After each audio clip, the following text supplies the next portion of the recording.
Hello and welcome to Most Haunted.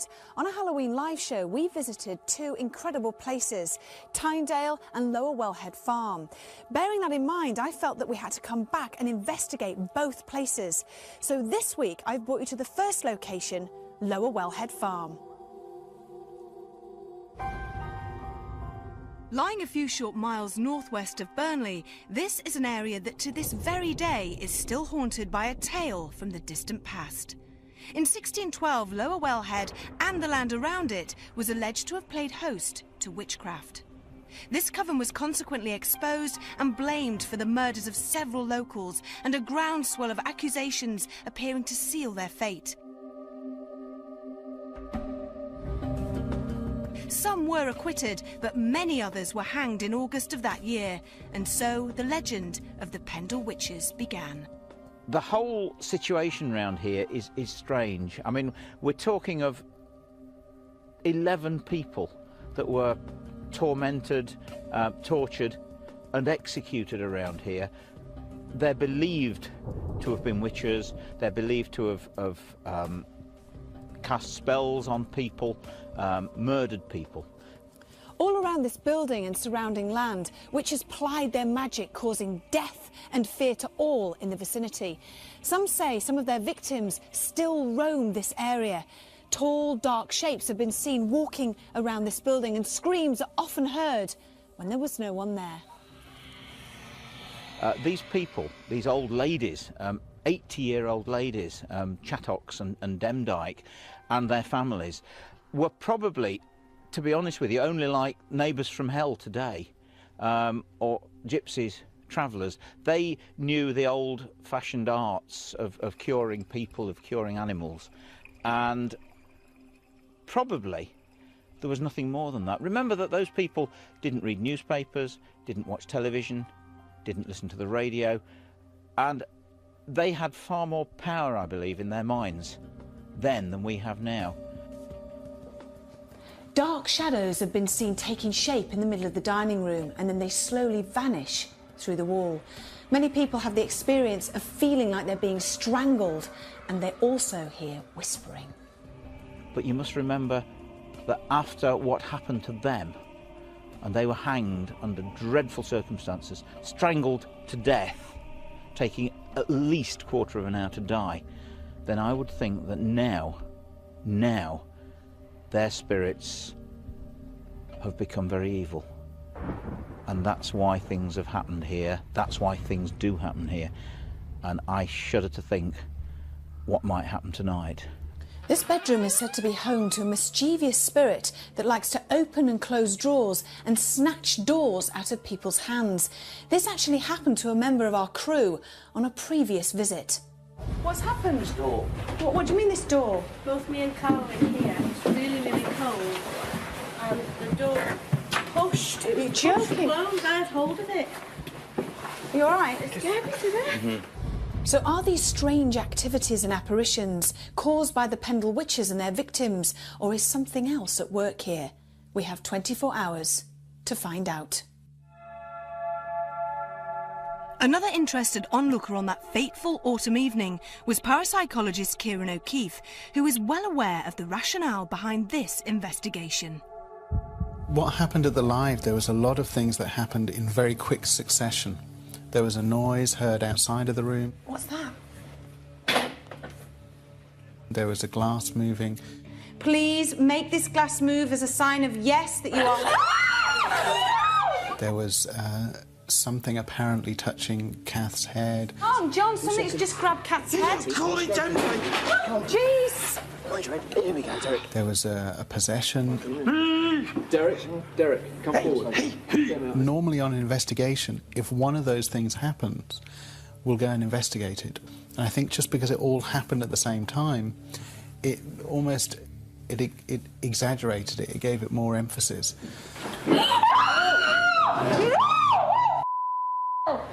I want something to happen more than anything, but I just feel so cosy. I feel like I put my feet up and have a cup of tea. Yeah. Too comfortable, in fact, but we shall see. You never know. It's good for this investigation that we feel this way, because then it means we can discount any possibility of suggestion or just, you know, this anxiety and fear that normally comes with an investigation that almost creates or makes us misinterpret things as paranormal when they're not. But like I said before, from a psychologist's point of view, at least in this sort of situation, there is no suggestion, there's no anxiety, there's no fear. If there are any slight noises, then the reaction to it will be more objective. It's only when you get the extreme phenomena will there actually be, you know, more of an anxious, fearful reaction to it. Psychics Derek Akora and David Wells have joined us in Lancashire, but unlike other investigations, on this occasion, both have had first-hand experience of the apparent malevolence that these scenic hills hold. Would Halloween return to haunt us? It was time to step back into Lower Wellhead Farm.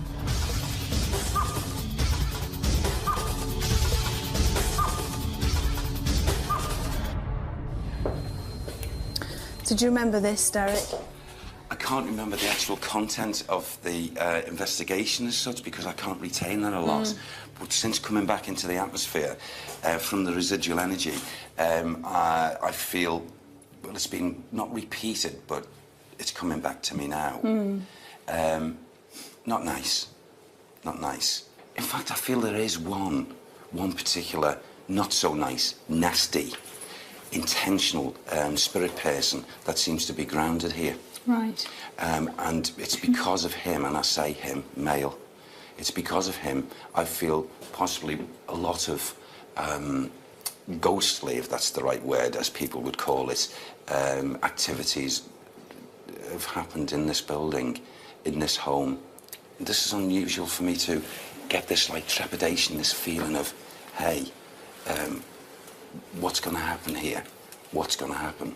There's most certainly people, souls, who actually died, left the physical body with this area. Do you want to go forward into that? Can we? Yeah. It's a number of souls that were actually lost their lives, something to do with this property. I feel this like caged feeling.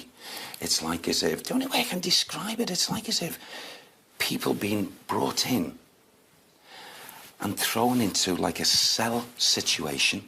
It's like souls being trapped and then, you know, screaming out.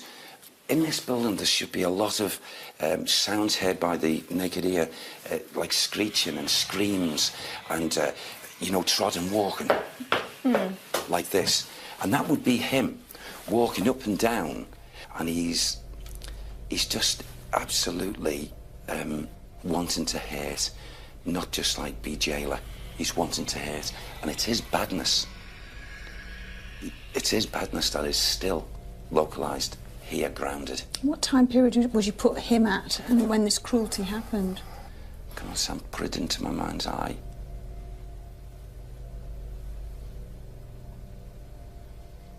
That could be late 1500 and something, leading into 1600s. Okay. And he was a cruel soul. I feel as we walk through, maybe he'll follow. Do you want to go upstairs now? I'd love to go. Okay. I'd love to see what these mental images they're giving me. Yeah. Okay. For an area usually associated with tales of witchcraft, we were all interested by Derek's sensing of a dominant male energy on the farm's ground floor. So would he or any others still exist as we moved up to the first floor? The different picture of this room now is of a number of cells. You know, just very small, cramped rooms. That small, you know, how can I put it? It's like as if they go right across where this was. And this whole here area was nothing but cells holding men and women. And I feel even children. And this jailer, this is his area. He was a jailer? Yes. A person who held, I feel it was like, how can I put it? Not like the conventional jail, but like a holding area to be judged. But they were brought here, just herded like cattle into the small cell type thing, not just himself, there'd be a lot of them, crammed like chickens. And then things would happen. But whilst some of these were here, his cruelty was so, so bad that a lot of them, you know, who didn't come in for any what we call major crime, this is what's all coming out here, would not walk out of here. He slaughtered them. Is there anybody present here now? I mean, you're saying... I know he's listening. This is this man? Yes. And have you got a name with him yet? Can Sam give you a name? I'm asking Sam now. Give me a name, please. What? Okay. Brindle. Brindle? Is that surname? He gives me the surname Brindle. Go on. Can you give me first name? Edward. Edward. So, I've got to take that as Edward Brindle. Edward Brindle.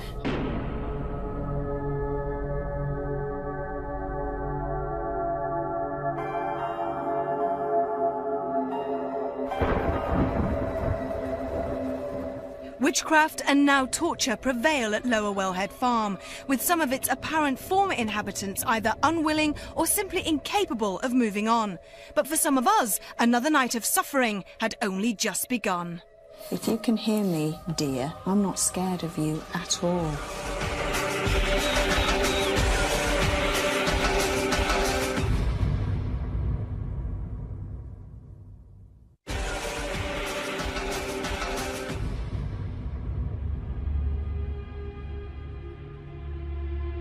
Our return to Lancashire's Pendle Hill had so far only touched on the chaotic torment that we'd previously suffered on a live investigation.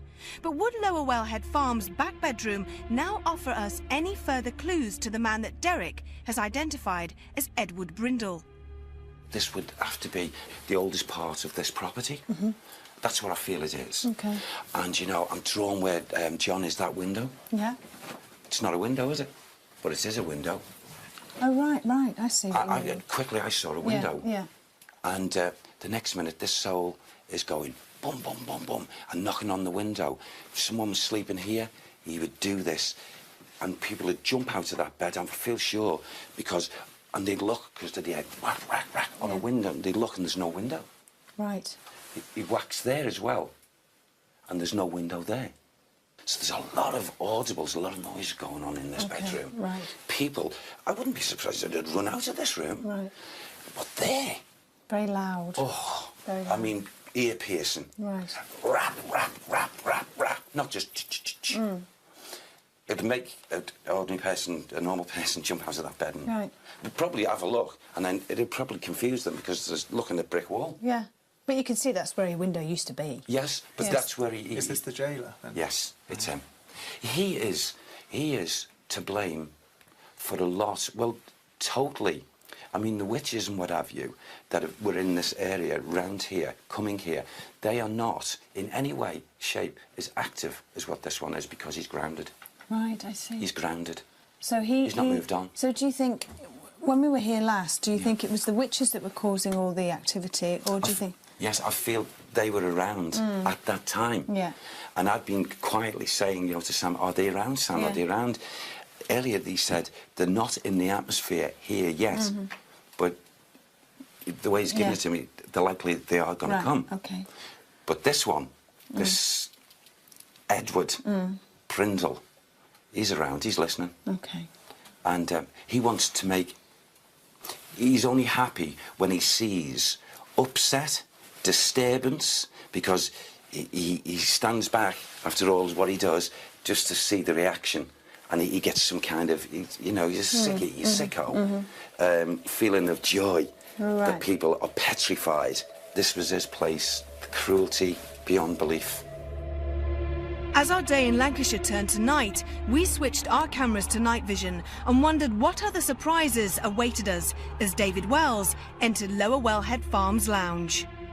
I'm very conscious in this whole house of a little girl running around. Is she, what, here all the time? Active, yeah. And she's being, you know, I don't, this sounds awful, but she's been constantly chased. Seems like she's been constantly chased around. By whom, I'm not sure. It seems like she's unsettled. Do you know what I mean? She's running from room to room to room. I'm not sure if she's actually being chased or she's looking for someone or something. How old would you say this little girl was? She's around 6, 7. She's not very old. She's also got her hair in pigtails. Right. About this length. I think we'll get more of her when we go upstairs. She seems probably more active up there. David's sensing of a young girl may initially equate to our playful and homely surroundings, but his feelings that she is being chased were a cause for concern. Sorry, I had someone talk to me up there towards that bedroom. Just thought I had a woman laughing. Do you want to go down there? Do you want to go down there? I want to deal first of all with this little girl. Yeah. Okay. And then I want to go definitely down there. Okay. Okay, let me just find her. She's here. And Is she in the room? she's in this corner, yeah. I can't get her name. She's crying now. She's sitting in a corner crying. Oh. She's like crying. I'm asking her. Can you see her? It's rare that I actually see. And when I do see them, that usually means they're a very strong energy. She's so upset. Why is she so upset? She's done something. The grandmother is really angry with her. I'm just wondering, has she stolen something or... Could you describe her clothing and then maybe we could pinpoint? She's wearing like a shift, just a white shift. It looks like a nightgown. It's just a very plain white cotton, not particularly clean. And yet her hair is plaited immaculately, her hair is done immaculately. But not clean, but it's tidy. And she's wearing like this very basic white shift. There's blood on it as well. It's not her blood though. Right, okay. She's showing me, there's now like she's covered in blood, but she's showing me her hands, or there's blood on her hands, but she's only a child. She's only a child, and I don't think she's committed murder. But she's showing me blood on her hands, is what she's saying. So she feels as if she's caused someone's death, clearly. She's caused someone's death, that's what she's saying to me.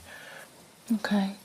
Do you want to head back in that room? Mm-hmm. Okay. Because that's where you heard some laughing? Yeah, I thought I had a woman laugh. Okay. With some of the most haunted crew having already been a party to a violent witch hunt within these rooms, David's sensing of a young girl certainly wasn't expected. But having since discovered her identity, could we now trace the source of the apparent laughter nearby? Yeah. One of the reasons for me that I really wanted to come back here is that for the first time I had a crossover effect where there was a real physical happening to me in just a normal walk round. I wasn't sitting, trying to meditate on something. I wasn't using that kind of energy. I was just simply doing what we're doing now. And the old woman, it was almost like she came right up to my face and she had something in her palm and she held it to my eye level and she blew. And as she blew, I was just thinking, she's trying to scare me or something. My eyes physically started to water. It's like something was thrown into my eyes and I was blinded. I was blinded for a bit. And it really, really physically affected me, which I found really, really interesting in this room. So I'm interested to know what she's about. Is she here now? This is the grandmother you're talking about. Yeah. Do you think that's who you heard laughing? Yeah, it was that older. Right. And it certainly sounded like that kind of laugh. Okay. She's here. Stormy energy, very stormy energy. Okay. She's saying in life, I couldn't see you, so I'm presuming she was blind. In life, I couldn't see you, which is the eyes thing, but I can see you now. Ah. That's what she's saying. In life, Is she a good person? I wouldn't say that. I think you would cross the road if you saw her coming your Really? way. I don't think she's evil. I don't really like the use of that word. I think she's as misunderstood as some people are still in this world, and she's a product of her time. She's had to scrape and steal. I don't think she had to murder. There's no excuse for that one. Just asking her about murder. And she's saying that not everything that was written or told about her is true. That's what she's saying. Who is she then? What's her name? This is Elizabeth. It's Elizabeth. Yeah. What? The Elizabeth? I think it's Elizabeth Demdike. Elizabeth Demdike. Sorry, it's quite disturbing energy. No, go on, tell me what you feel. She's very confrontational, which I don't have a problem with, but she's transfiguring. In other words, in my mind, she's changing shape. She's doing all sorts of stupid things around me to try and impress and scare me. And it's making me feel a bit breathless. Well, she's changing shape, so she's making her face elongate and going wolf-like. She's like, she's. Can you not let her come close to you? Try and talk. I am trying to do that. Yeah, I'm trying to. Should we be quiet for a bit? Yeah. She's got her hands here. She's got her hands on my throat, and I won't allow. After last time, I'm absolutely stuck up the eyebrows with protection. Is she in the room now? Yeah, she's right here. She's right here in front of me. So right, okay, so she can see us? Yeah. She can hear us? Yeah, she can hear us. Okay. Elizabeth, it's me again. Do you remember me? Can you hear her? Does she talk to you? She's saying, I remember you. Right. She actually said, I remember you, dear. Okay, dear. If you can hear me, dear, I'm not scared of you at all. You don't frighten me. But what I want you to do is I want you to try and tell us why you're still here and why you frighten people. You dirty souls. My legs have gone. Derek. Is he breathing? John, what's up? Across the floor. You know you... Are you happy with your effect now? Oh, God. She seems to be sort of just skulking about now, though. She's looking at each and every one of you individually. Is she? Yeah, she's kind of walking around looking at them individually. She's a very small lady. How does everybody feel in this room? I feel okay. I thought briefly that I felt like something else was in the room with us, that we weren't alone. But then that feeling passed, so I feel confident. What about you, Stu? I don't feel scared or unnerved at this moment in time, but later on I might be. What about you, John? I feel fine. Yeah, I feel fine here, but after the way I felt at the last place, you know, anything's better than feeling like that, so.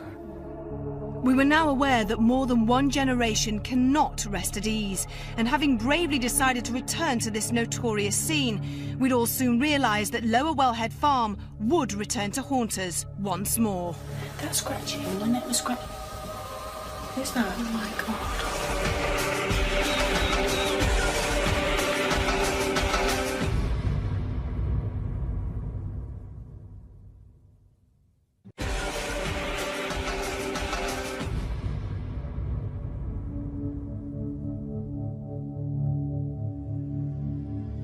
Our return to Lancashire's Pendle Hill had so far only touched on the supposed witchcraft for which this area has gained notoriety.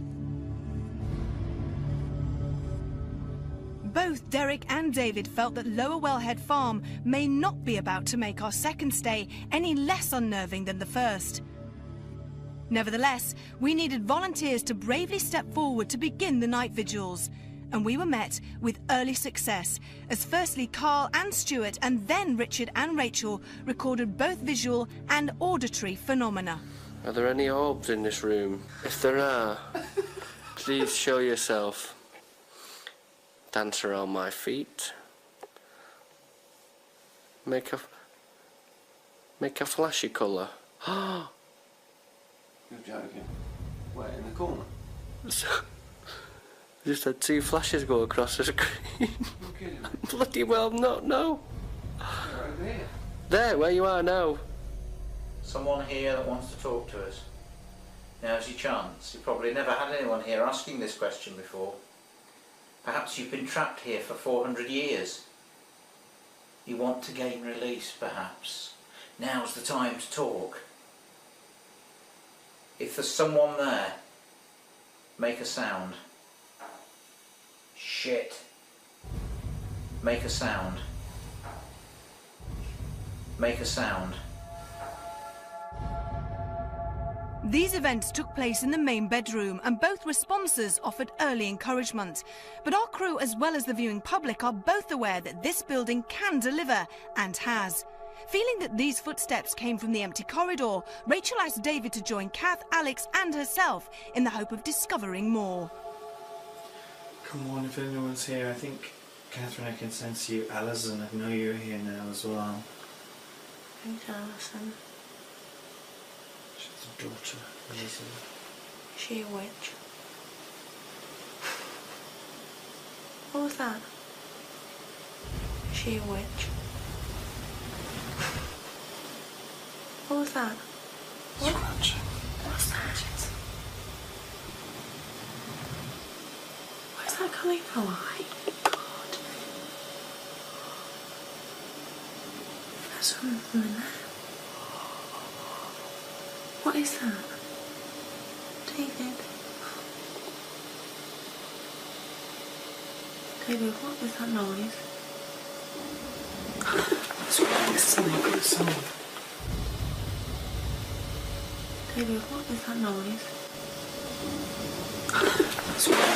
Good sound. It's right beside it was there. That was right by where I was at. I'm sorry, I don't like David. Wait, please, I wait, don't wait. want to Don't steal. rush.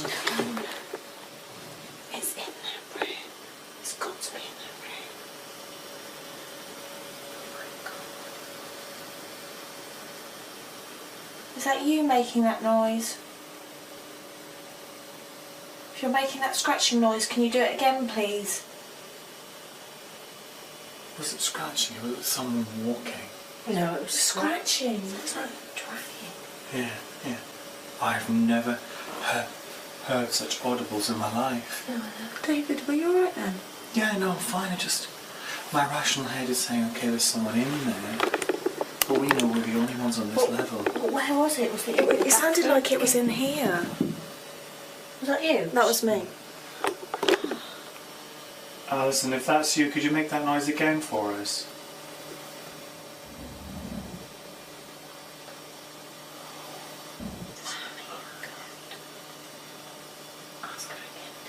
Alison, please make that noise again for us.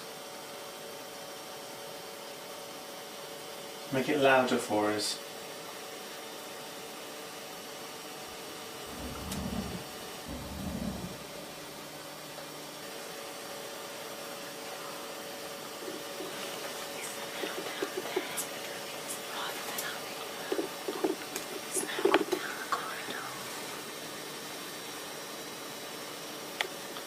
That scratching, when that was scratching. Who's that? Oh my God. Who was that? There's nobody up here. No, there's no one. Are you sure? I'm sure. Shocked and clearly disturbed by the clarity and regularity of these sounds, the group move into the main bedroom, which gives David the opportunity to take up advice that he had earlier offered. See, I think the reason, when you did the live, when you did the walk round with Derek and yourself, and Derek was picking up stuff, which you can pick up, that weren't particularly active, I think this lot will respond to the table and to the glass, because that collective energy is more of them. Well, let's do that then. I think we should set up to do that, yeah? Okay. So with David having felt the presence of Elizabeth in the main bedroom, as well as both Alison and Catherine out in the corridor, could the group's use of an upturned glass prove to be the signal that these apparent spiritual energies required? Did you try to contact us while we were in the corridor? Alison, is your mother here in the house with you? Ask her. Ask her if her mother visits. If her and her mother visits the other one. Alison, do you and your mother visit Tyndale Farm? Alison, was your mother Elizabeth Demdike?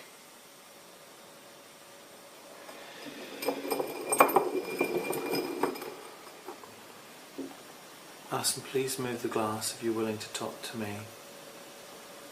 Would you prefer if one of the girls talked to you, Alison? Okay. Ask her. Ask her if she's happy. Yeah. Alison, are you happy here? What? What? What? What is it all right?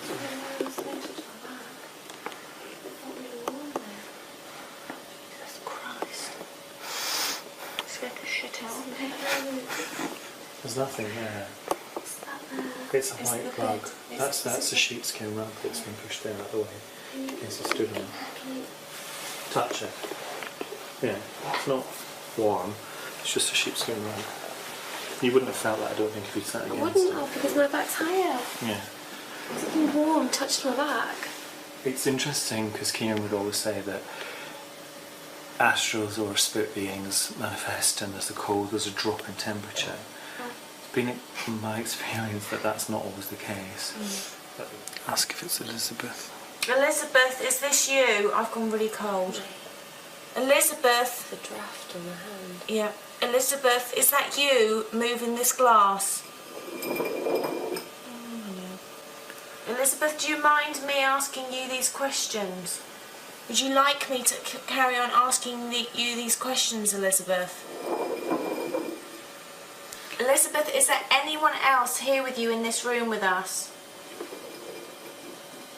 Are there 9 of you here in this room? I'm going. I am going. Elizabeth? I can't stay in here. I can't stay in here. You'll be alright. Elizabeth? You'll be That's alright. fine, you're with David. You'll be alright. Elizabeth? I don't feel threatened. Please, can you tell me if anyone here means to harm us?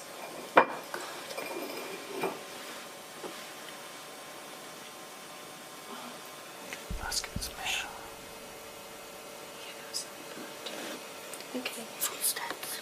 I thought I heard that too.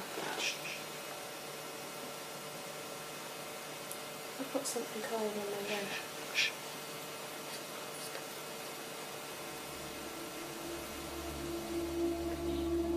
Kath's previous torment within these walls only aligned the fear within Alex and Rachel, and stirred a few unpleasant memories for David as well.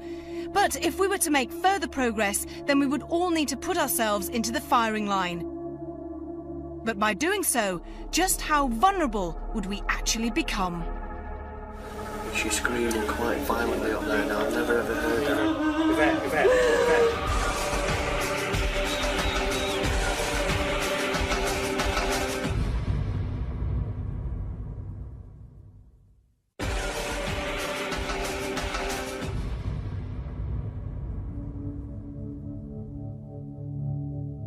Halloween 2004 was probably the most terrifying night that the collective Most Haunted team has ever had to endure. But unrepented, we have decided to return to the scene of our horror, Pendle Hill. And having been buoyed by the levels of activity so far witnessed, we decided to split into 2 groups. With Stuart, Ian, Kath and Alex feeling a little more comfortable in the downstairs lounge, it was left to David, Kieran, Carl and myself to handle anything that the main bedroom can throw at us. Where did you hear stuff? We're in the corridor. We had scratches, but when we used the glass on the floor to communicate, and there was noises in here coming from, I think that's a cupboard there, we didn't open the door. It was like someone was coming towards you and scraping their fingers on the wall. Like, it was like, you could feel a presence coming close, and it was like a... Did you have the door open, Yeah, Master? we did. Is that what was keeping the door open?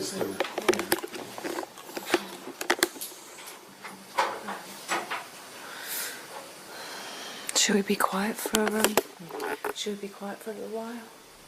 Yeah. Elizabeth, can you hear us? If you can see us and hear us, make a noise, make a scratching sound, move something across the floor. Even show us yourself. Do you get that cold draft then? Yeah. Do you? No. You must have done. No. Why don't we do some automatic handwriting? Try, yeah. Like that. In this room. Sure, yeah. Yeah? Right, who's doing it? David, obviously. Why me, obviously? Because you're a medium. I'll try it. I was going to say maybe it'd be quite good for someone who isn't a medium to try it. I'd like to see that. Well, why don't you try it? Oh, yeah, why don't you try it? I'll try it. Probably come out with a load of scribble and nothing else. If there's anyone who wants to contact us, please maybe move Yvette's arm to write something if that's what you want. Just gently move her arm.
That's Yvette up there. Shit. Screaming, crying. I knew something was going to happen to her. Something's gone on upstairs. What, we don't know. Feel your feet. Your feet, right? Your feet.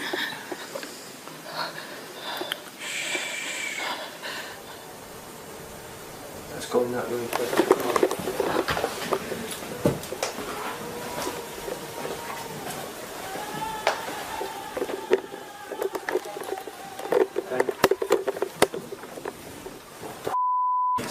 Stay quiet.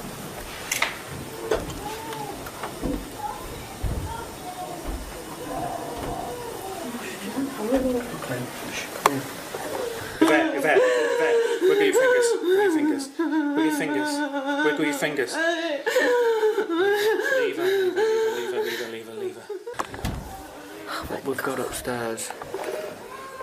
What we've got upstairs is Yvette. I think Yvette might be taken over. And she's screaming quite violently up there now. I've never ever heard that in the history of Most Haunted. Cal's up there as well. Okay. Yvette, talk to me. Yvette, talk to me. Just leave it a second.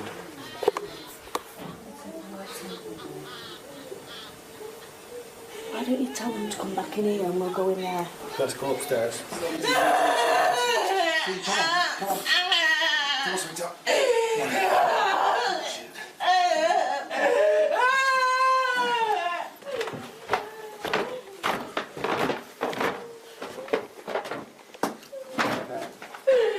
Yvette. Come on, Yvette. Come on, sweetheart.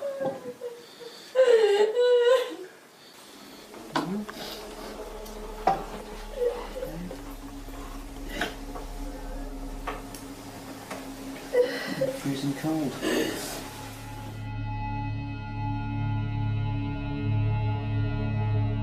What you have just seen is a small proportion of what actually happened to me.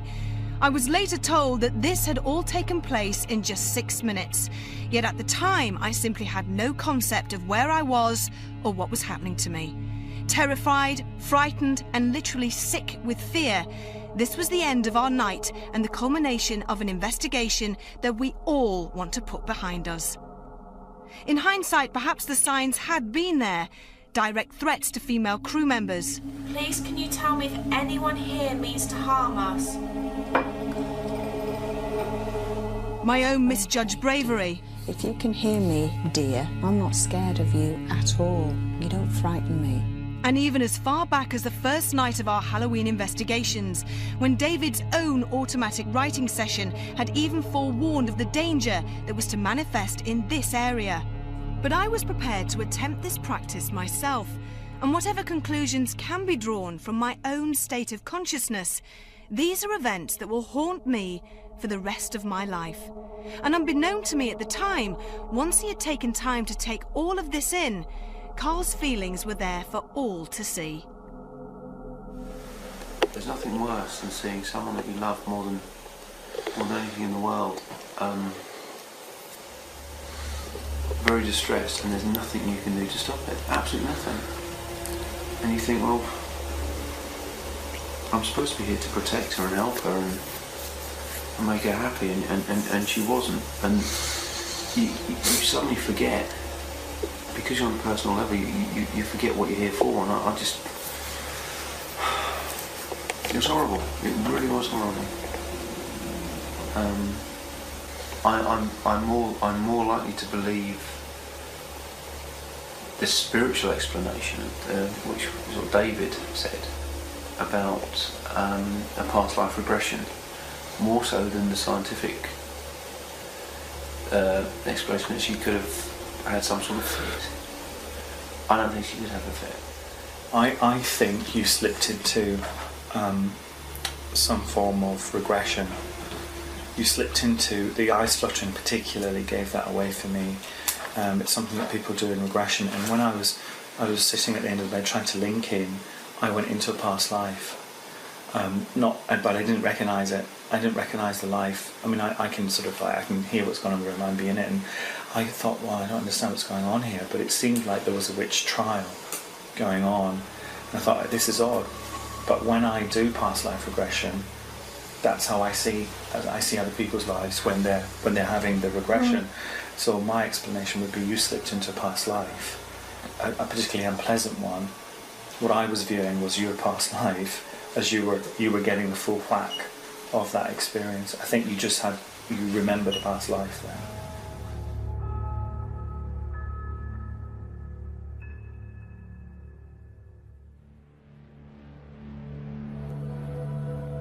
The investigative team had such an intense experience at Lower Wellhead Farm on Most Haunted Live that they felt it was necessary to go back for one of the episodes. Some of the phenomena that occurred included, on one particular vigil in the upstairs corridor, David Wells and Kath and Rachel actually heard a scratching sound all along the wall. What is that? David, what is that noise? There was no one there. They went and checked. The owners of the farm were downstairs keeping very, very still. And again, no explanation at all for it. I've never heard such audibles in my life. One possibility is that it might be animals, for example, mice, up in the attic causing the scratching sound. There are a lot of explanations for the sound. Why don't we do some automatic handwriting? Could try, yeah. Well, why don't you try it? Why don't you try it? I'll try it. Probably come out with a load of scribble and nothing else. Yeah, but that's what kind of happens. At one point in one of the upstairs bedroom, the group there attempted automatic writing, and Yvette actually tried the automatic writing herself. The pen moved very frantically, and she had quite an experience associated with that automatic writing. Now, because of the environment, because it was a very comfortable bed, because it was very warm, and also because it was in the early hours of the morning, and so certainly Yvette was quite tired, there's a possibility that she may have actually gone under the same sort of experience that one would go under if you were hypnotised, and almost reached kind of an altered state, an unawareness of what is going on, and that causes the pen to move and causes her to have the experience that she had. That's a possibility. Lower Wellhead Farm, a house and a home, but a place that I never want to see again. And worse still, Tyndale Farm still awaits the Most Haunted team. Until next time, sleep tight.